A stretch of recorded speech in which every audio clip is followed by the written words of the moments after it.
Remember, all I'm offering is the truth. Dr. Robert Hieronymus, in his book, Founding Fathers, Secret Societies, says that the Great Seal was given to Thomas Jefferson by a mysterious cloaked figure. I love that story. The Founding Fathers were trying to get the Great Seal of the United States designed, and they needed to have a design for the Great Seal to represent our nation. And Jefferson went outside in the night, and up came a person, an individual, who was wearing a cloak, who couldn't totally see, and he had in his hands the Great Seal of the United States. And he basically said, or this being said, you know, you're struggling over the symbol for our nation? Here it is. The account reads that Jefferson told a strange story. A man approached him wearing a black cloak that practically covered him, face and all, and told him that he, the strange visitor, knew they were trying to devise a seal, and that he had a design which was appropriate and meaningful. Jefferson, of course, looked at it, according to this story, and said, this is it. This is it. He knew it was it, and it was right. So he supposedly came running back into whatever, whether it was a tent or whatever it was, and he showed it to other individuals, and he told them about, they met this person outside. Of course, they went outside to go to find the guy, and he's gone. So supposedly we'll never find out who designed the Great Seal of the United States. While Dr. Hieronymus admits that he is skeptical about such stories, there are others who claim to believe them to this day. Perhaps it has something to do with John Adams, who was on the first seal committee with Thomas Jefferson. According to the written account, John Adams was there when this bizarre event took place. Oddly enough, the Adams Memorial in Washington, D.C.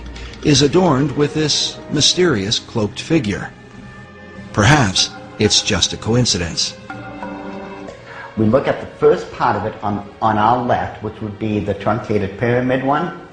Above it is a 13-letter Latin expression that says Annuit Corruptus. And directly underneath the base of the pyramid is a 3-word Latin expression, which is Novus Ordo Seclorum. If you were to look up the word, let's say, work, in the English dictionary, you're going to find at least 50 different meanings for it. It is the same thing in Latin.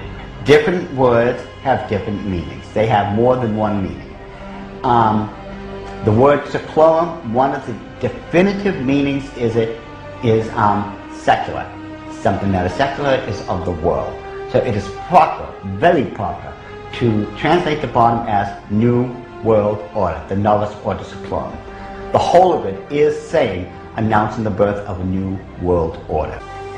The interesting thing about the front of the dollar bill is that there are 4 huge ones. There is one in every single corner.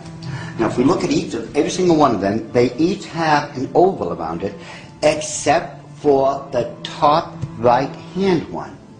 Now if we look at this blow-up version of it, you will find there's no oval. This is a shield that is surrounding the one.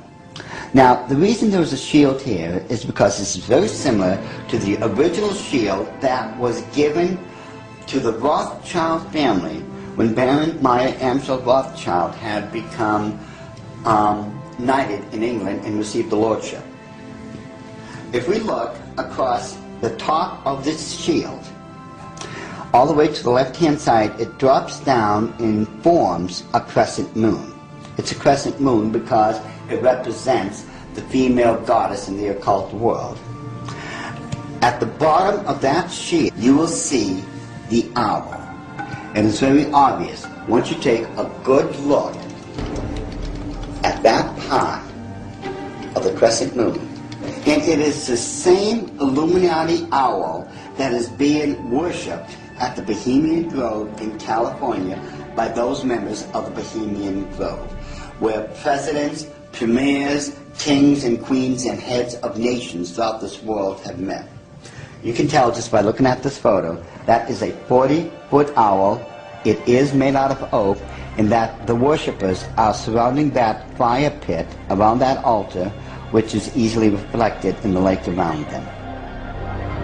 This is definitely the owl of the Illuminati. The rituals performed at the Bohemian Grove are occult and idolatrous.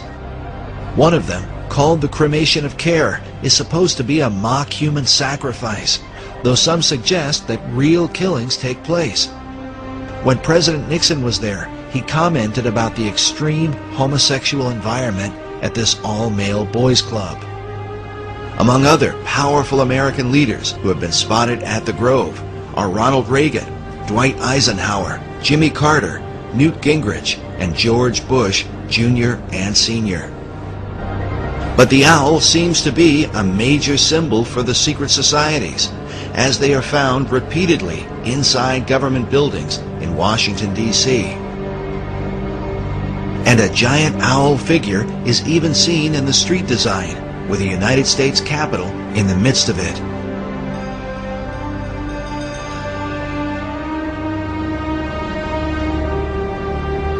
Now the Druids from the Gaelic means, Druid means men of oak. These people worshipped creation among other things, but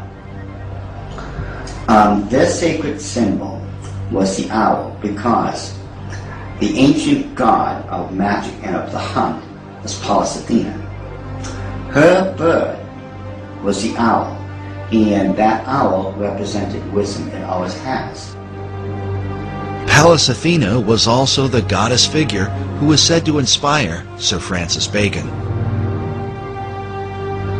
But now look at this owl seal at the Bohemian Grove, where it says, "Weaving spiders come not here." While the line is taken from Shakespeare's Midsummer Night's Dream, could this also be a veiled reference to what seems like a spider web design that forms the background of the dollar bill? Notice how it's very busy. Lot of intersection diagonally lines. You can't make out what's there. But let's get rid of the background noise. Get rid of all the diagonal lines that doesn't belong there. And let's reverse the principle of Rorschach and take what's in the background and bring it to the forefront and see what's there. Because once we do that, we find out it's quite obvious that there is another Illuminati owl, and that it is perched on something that looks like an arrow. That is what they don't want you to see. Once you see this owl here, and compare it to the other one on the left-hand side of it, it becomes very obvious that this is an owl. You can now begin to distinguish beyond all that busy signals and such that they don't want you to look through. Yet, they placed it in honor of their totem bird, the owl of wisdom. The use of the hexagram is said by Doc to be very symbolic, and seems to represent the occult concept of a Christ figure, just as the Maitreya was for Nicholas Roerich and Henry Wallace. But what Christ do they mean? Doc believes the pattern of hexagrams in the design of the dollar bill provides the clue. If we take a look at the 13 stars directly above the head of the eagle and connect the dots, you will see where the very first hexagram is located. And if you notice that surrounding the hexagram is the 28 guidelines that make a circle. Now, inside every single point, the 6 points, is a star. There are 6 of them. They surround now the 7 stars. Remember, 6 is the number of man, 7 is the number of God. Now, it is man that is surrounding God, or is placed above God. If what Doc is saying is true, this could represent the person the Bible calls the man of sin, who opposes and exalts himself above all that is called God or that is worshipped.